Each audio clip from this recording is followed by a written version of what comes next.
थराली से बीजेपी विधायक मुन्नी देवी शाह ने अपनी विधायक निधि से सामुदायिक स्वास्थ्य केंद्र थराली को एक एम्बुलेंस की सौगात दी। अस्पताल परिसर में थराली विधायक के द्वारा एम्बुलेंस को हरी झंडी दिखाकर रवाना किया गया। वहीं इस मौके पर पत्रकारों से बातचीत करते हुए थराली विधायक मुन्नी देवी शाह ने कहा कि सामुदायिक स्वास्थ्य केंद्र थराली के चिकित्सा प्रभारी के द्वारा पूर्व में एक एम्बुलेंस और कुछ मशीनों की मांग की गई थी, जिसमें से आज उन्हें विधायक निधि से ये एम्बुलेंस भेंट की गई। यहाँ के CSC के डॉक्टर साहब ने कहा कि हमारे पास एम्बुलेंस नहीं है, जो एम्बुलेंस की हमारे देवाल ब्लॉक और नारायणगढ़ ब्लॉक और थराली ब्लॉक को तीनों ब्लॉकों को जोड़ सकती है। और उन्होंने एम्बुलेंस की मांग की और भी मशीनों की मांग की, सैनिटाइज़र, मास्क और ऑक्सीमीटर की उन्होंने मांग की। तो सैनिटाइज़र, मास्क और ऑक्सीमीटर और एम्बुलेंस, ये 4 चीज़ें तो उनको अभी उपलब्ध हो चुकी है और उनकी मशीनों की मांग है, वो मशीनें अभी आ रही है। स्वर्गीय श्री मदन लाल साहा जी थे, माननीय पूर्व विधायक जी, उन्होंने भी घोषणा की थी। अब उसके बाद उनकी मृत्यु के बाद श्रीमती मुन्नी देवी शाह माननीय विधायक जी जब से विधायक बनी हैं, तो हम तब से उसे डिमांड कर रहे थे।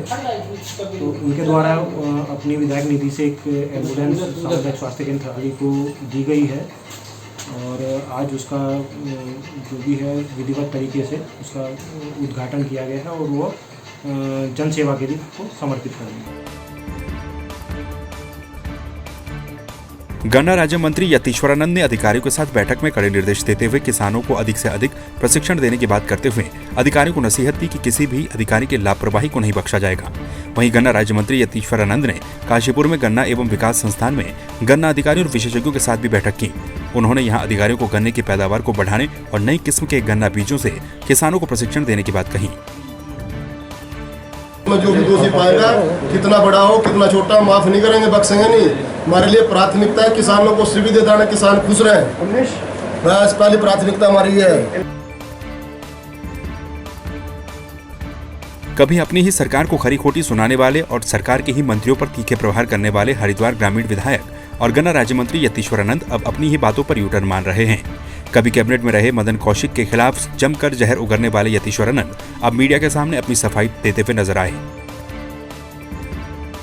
जो मदन कौशिक जो यहाँ के हमारे मंत्री है उत्तराखंड के, जब से संस्था के अंदर उन्होंने प्रवेश किया है और जितने भी पूरे भूमाफिया हैं, छात्रवृत्ति घोटालेबाज लोग हैं, उन सब के पीछे वो खड़ा है। वो इस संस्था को सारा हरिद्वार उनको जानता है कि क्या क्या वो काम करते हैं, किस प्रकार के सारे आश्रमों को झगड़े करवाना, ये करवाना, लोगों की संपत्ति हड़पना, उसी प्रकार से इस संस्था को भी हड़पना चाहते हैं। मैं 3 दिन दिल्ली चुनाव में था, यहाँ हमारे मुख्य अधिष्ठाता जी विकल की शादी में लक्सर गए थे। यहाँ कोई भी हम लोगों में से नहीं था। कुछ गुंडे जो संस्था को, कोई छात्रवृत्ति घोटाला में सम्मिलित है, कोई मर्डर करने वाला है, कोई संस्था के 40 लाख रुपए हड़प करने के बाद जेल में रखा है, वही सारे लोग यहाँ पर बाद में आए, ताले तोड़कर ऑफिस में बैठ गए। अब हमारी मांग है उनको निकाला जाए, पहले वाली स्थिति को बहाल किया जाए।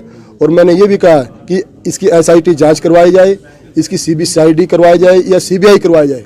इसमें कौन लोग, किस गैंग में किस प्रकार के लोग हैं। पहली बात तो आप ये सुन लीजिए, मैंने कभी ये नहीं किया कि मदन कौशिक जी जो हमारे प्रदेश अध्यक्ष हैं उनकी CBI जांच करी जाए।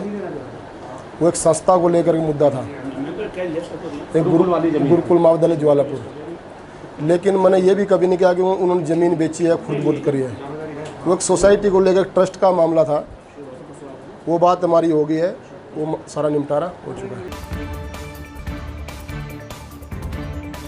काशीपुर पुलिस ने नशे के खिलाफ चलाए जा रहे अभियान के तहत 3 नशा माफियाओं को गिरफ्तार कर उनके कब्जे से 50 लाख की स्मैक बरामद की। वरिष्ठ पुलिस अधीक्षक उधम सिंह नगर दिलीप सिंह कुमार के निर्देश पर संपूर्ण जिले में नशा माफियाओं के खिलाफ अभियान चलाया जा रहा है, जिसमें पुलिस के द्वारा ताबड़तोड़ कार्रवाई के बाद नशे पर काफी हद तक अंकुश लगाया गया है। एक ये अभियान चल रहा है मेनली नशेड़ियों के खिलाफ, जिनके द्वारा नशीले पदार्थ लाकर बेचकर ये जो युवा पीढ़ी है इसको बर्बादी के कगार पर ढकेला जा रहा है। इसी के तहत ये कल कार्रवाई की गई थी। मुखबिर की सूचना प्राप्त हुई थी, जिस पर CO साहब के नेतृत्व में एक टीम गठित की गई थी।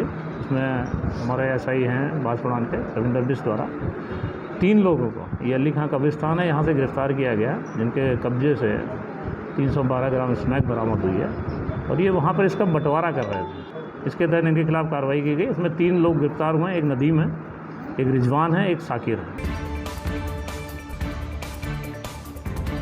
विधायक महेंद्र भट्ट ने पोखरी में 12 गांवों को 126 सौर ऊर्जा लाइट की सौगात दी। पोखरी के ब्लॉक सभागार में आयोजित कार्यक्रम में विधायक महेंद्र भट्ट ने उरेडा के माध्यम से 12 गांवों को 126 सौर ऊर्जा लाइट वितरित की, जिसके बाद उन्होंने कहा कि प्रत्येक गांव का विकास उनकी प्राथमिकता है। जल्द ही पूरे पोखरी में इस योजना को धरातल पर उतारा जाएगा। विकासखंड पोखरी में एरिस कंपनी द्वारा 126 लाइटें दी गई है, जिसकी हमारी 5 साल की वारंटी भी हमारी है। इसकी मेंटेनेंस का भी पूरा कार्य हमारे पास ही है। 12 ग्राम सभाओं को 126 सौर ऊर्जा के प्लांट की जो लाइट्स हैं वो हमने आज यहाँ पर वितरित की है। मैं देश के प्रधानमंत्री, क्योंकि भारत सरकार द्वारा ये दी गई हैं, माननीय प्रधानमंत्री नरेंद्र मोदी के प्रति आभार व्यक्त करता हूँ। हमारे सांसद तीरथ सिंह रावत वर्तमान मुख्यमंत्री के प्रति आभार व्यक्त करता हूँ। और मैंने उनसे आग्रह किया कि भी अनेक गाँव छूटे हुए कि भौगोलिक स्थिति से गाँव के अंदर ऊर्जा की बचत भी हो और रात्रि में लोगों को दिक्कतें ना, इस आधार पर हम भविष्य में और भी गाँव को सौर ऊर्जा की लाइट पर आच्छादित करेंगे। सरकार द्वारा 13 लाइटों का वितरण किया गया।